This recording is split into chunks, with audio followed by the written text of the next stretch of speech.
할렐루야. 2월 23일 금요일입니다. 마가복음 말씀 16장 9절부터 끝절 20절까지 말씀을 읽고 은혜 나누도록 하겠습니다. 예수께서 안식 후 첫날 이른 아침에 살아나신 후 전에 7 귀신을 쫓아내어 주신 막달라 마리아에게 먼저 보이시니 마리아가 가서 예수와 함께 하던 사람들이 슬퍼하며 울고 있는 중에 이 일을 알림해 그들은 예수께서 살아나셨다는 것과 마리아에게 보이셨다는 것을 듣고도 믿지 아니하니라. 그 후에 그들 중 2 사람이 걸어서 시골로 갈 때에 예수께서 다른 모양으로 그들에게 나타나시니 2 사람이 가서 남은 제자들에게 알리었으되 역시 믿지 아니하니라. 그 후에 11 제자가 음식 먹을 때에 예수께서 그들에게 나타나사 그들의 믿음 없는 것과 마음이 완악한 것을 꾸짖으시니 이는 자기가 살아난 것을 본 자들의 말을 믿지 아니함일러라. 또 이르시되 너희는 온 천하에 다니며 만민에게 복음을 전파하라. 믿고 세례를 받는 사람은 구원을 얻을 것이요 믿지 않는 사람은 정죄를 받으리라. 믿는 자들에게는 이런 표적이 따르리니 곧 그들이 내 이름으로 귀신을 쫓아내며 새 방언을 말하며 뱀을 집어 올리며 무슨 독을 마실지라도 해를 받지 아니하며 병든 사람에게 손을 얹은즉 나으리라 하시더라. 주 예수께서 말씀을 마치신 후에 하늘로 올려지사 하나님 우편에 앉으시니라. 제자들이 나가 두루 전파할세 주께서 함께 역사하사 그 따르는 표적으로 말씀을 확실히 증언하시니라. 아멘. 오늘 말씀에 대해서는 여러 가지 학설들이 분분합니다만 우리는 그런 학설들을 고찰할 것이 아니라 기록된 말씀의 내용을 살펴보면 좋을 것 같습니다. 여러 가지 이야기들이 있지만 최종적으로 성경에 기록되었고 이 말씀도 성경이다. 이렇게 매우 오래전부터 고민이 끝나서 결정된 일입니다. 그리고 그 말씀의 내용이 다른 복음서의 내용 그리고 마가복음 앞부분의 내용과 이렇게 상충되는 것도 없고 오히려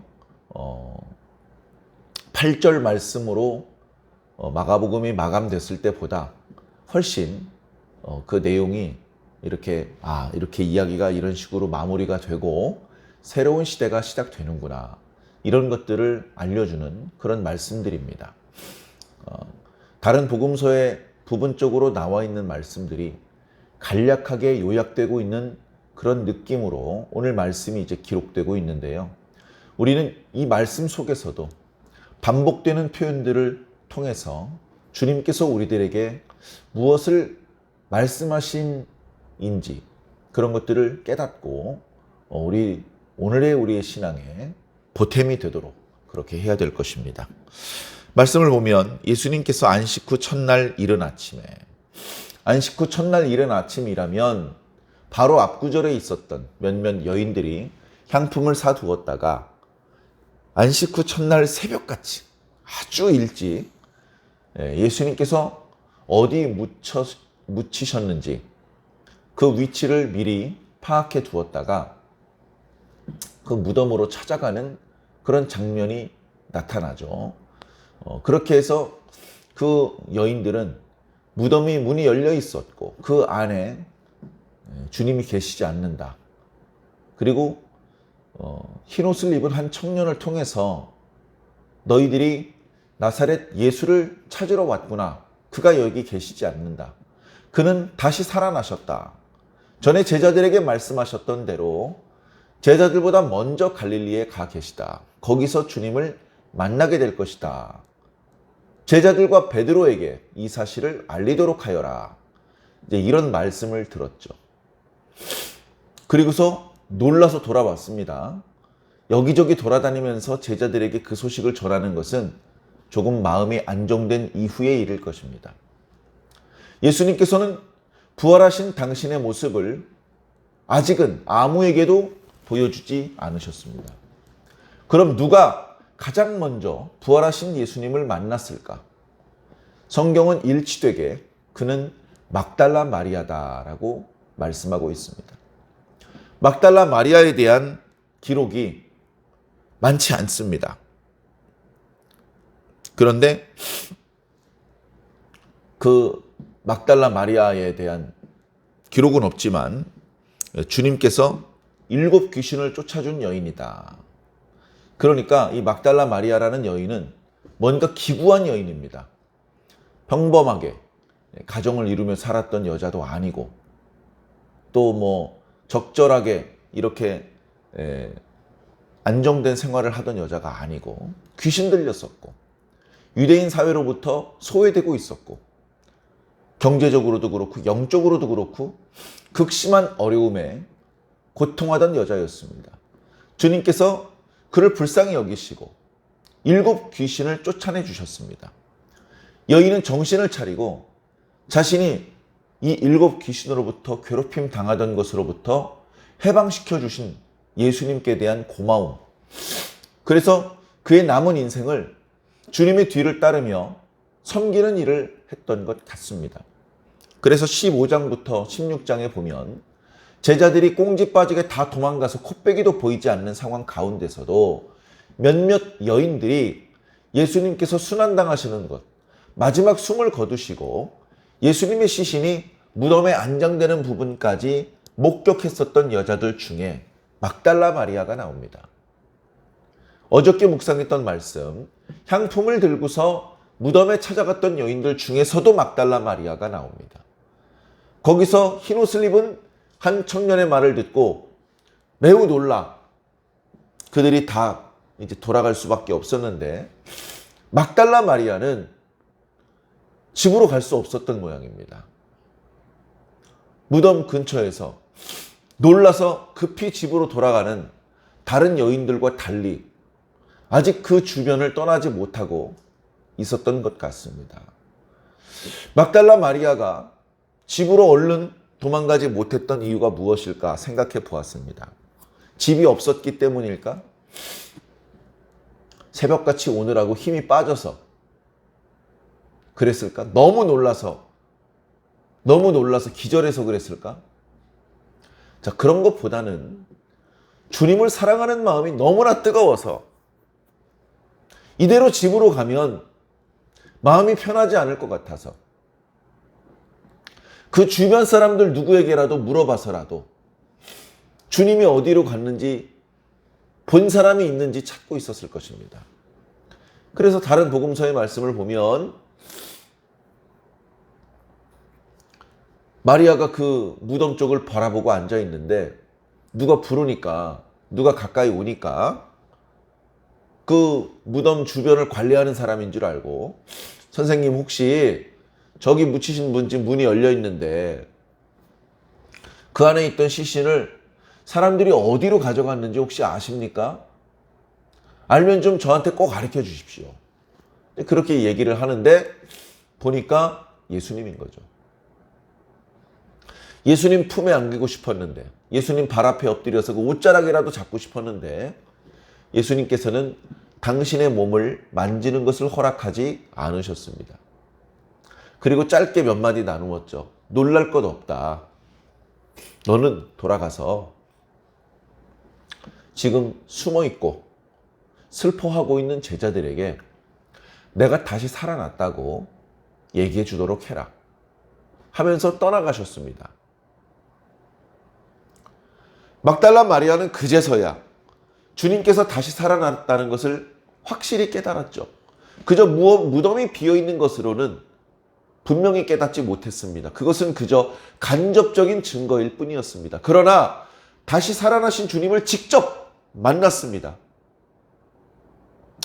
그분의 모습이 부활하기 전의 모습과 똑같은 모습이었는지 조금 달라지셨는지 그 대목에서는 거기까지는 말씀해주고 계시지 않습니다만, 그러나 말씀하시는 그 톤이, 이거 틀림없이 주님이야. 주님의 말씀을 내가 한두 번 들은 것도 아니고, 이 말투가 주님의 말투야. 틀림없어. 그래서 슬픔과 우울함, 그런 마음이었던 막달라 마리아는 마음속 깊은 곳으로부터 놀라움과 기쁨이 벅차오르는 마음이 있었습니다. 주님의 부탁을 안고 이 여인은 쉬지 않고 제자들이 있는 곳을 향해 달려갔을 것입니다. 가보니 거기 주님과 함께 있었던 사람들, 제자들과 몇몇 사람들이 슬피 울고 있었습니다. 주님을 잃어버린 슬픔. 주님께 나는 주님을 버리지 않겠습니다라고 큰 소리 쳤었는데, 그만 순간적인 두려움에 주님을 버리고 도망간 것에 대한 부끄러움. 우린 이제 앞으로 어떻게 하면 좋지? 하는 막막함. 그래서 그들은 모두 우울해하고 있었고, 슬퍼하고 있었고, 울고 있었고, 말도 잘 못하고 있었고, 밥도 잘 못 먹고 있었습니다. 그렇게 축 늘어져 있는데 막달라 마리아가 찾아왔습니다. 제자들이 주님과 함께 다닐 때 막달라 마리아도, 그리고 몇몇 여인들도 항상 같이 다녔음에도 불구하고 잘 말씀해주고 계시지 않아서 우리가 못 느끼고 있었는데, 섬기는 여인들이 항상 같이 따라다녔던 것 같습니다.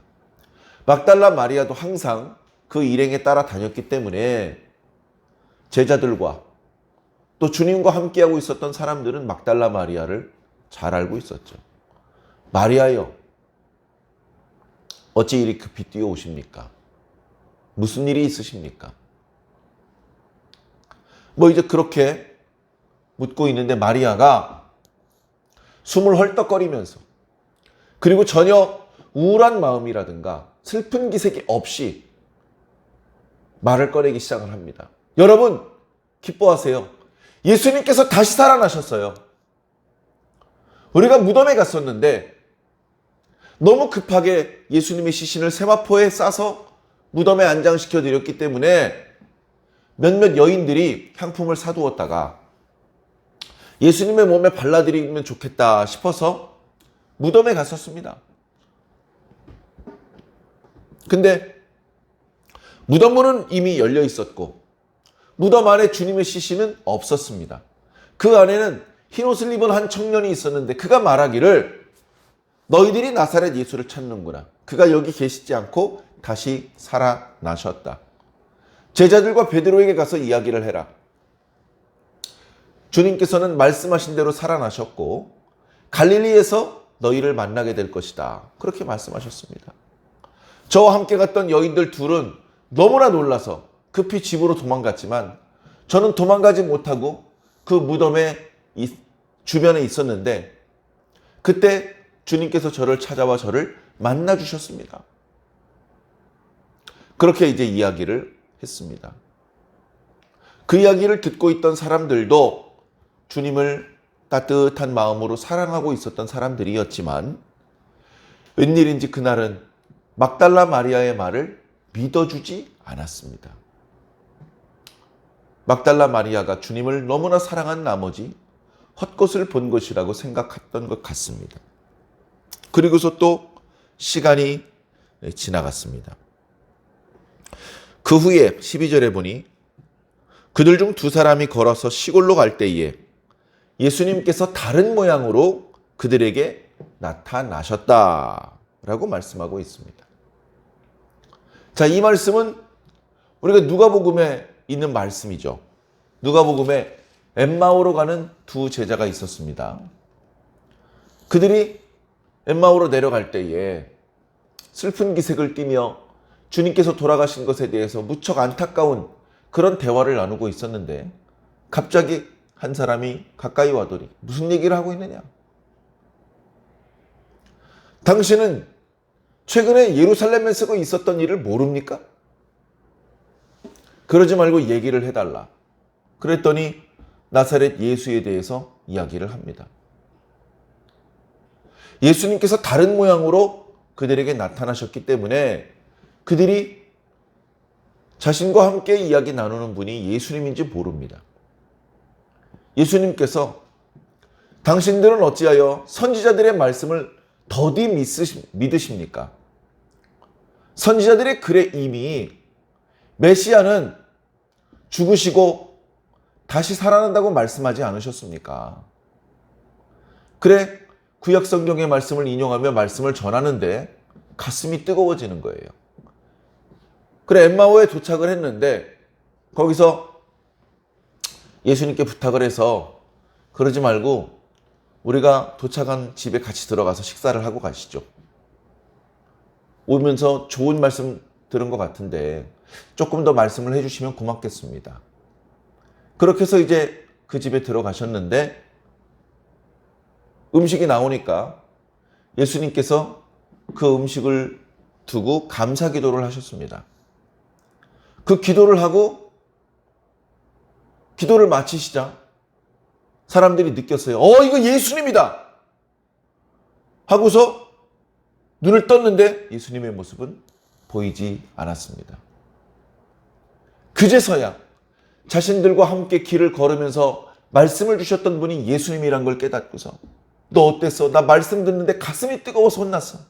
나도 하면서 음식을 먹던 일을 제쳐놓고 다시 예루살렘으로 돌아가서 숨어있던 주님의 제자들에게 자신들이 시골길로 내려가는 중에 예수님을 만났었던 이야기를 전해 주었습니다. 그러나 그들은 이번에도 그 두 제자들의 이야기를 믿어주지 않았습니다. 그로부터 며칠이 흘렀습니다. 14절에 보니까 그 후에 11제자가 가로 유다를 제외한 모든 주님의 제자들이 모였죠. 함께 모여서 음식을 먹을 때에 주님께서 나타나셨습니다. 주님께서 나타나셨어요. 다른 복음서의 말씀을 보면 처음엔 11제자가 다 모인 것이 아니었던 것 같습니다. 문을 닫아 두었는데도 주님께서 나타나셨죠. 그러면서 내가 살아났다라는 것을 알려주셨습니다.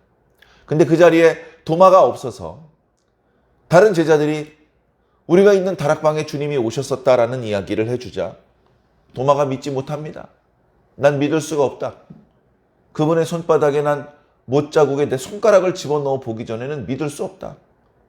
그렇게 말하고 있는데 주님이 나타나셨습니다. 도마야, 여기 내 손바닥에 못자국이 있는데 손가락을 넣어보겠니? 그렇게 해서라도 네가 믿는 사람이 되었으면 좋겠다. 그제서야 도마가 주님 믿습니다. 그렇게 고백을 했죠. 주님께서 오늘 말씀에 보니 제자들에게 나타나셔서 위로하시는 것이 아니라 책망하십니다. 너희들이 어찌하여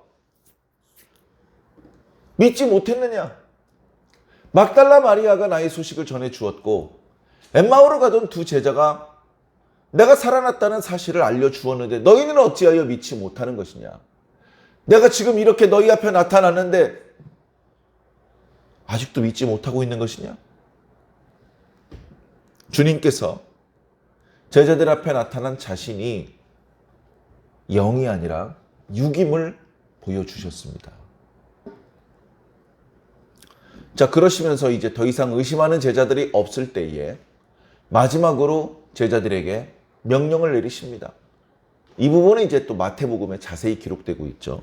오늘 말씀은 이렇게 말씀하고 있습니다. 너희는 이제 온 천하를 다니면서 만민에게 복음을 전하라.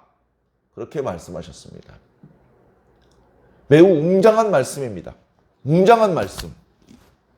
예루살렘 다락방에 숨어 지내지 말고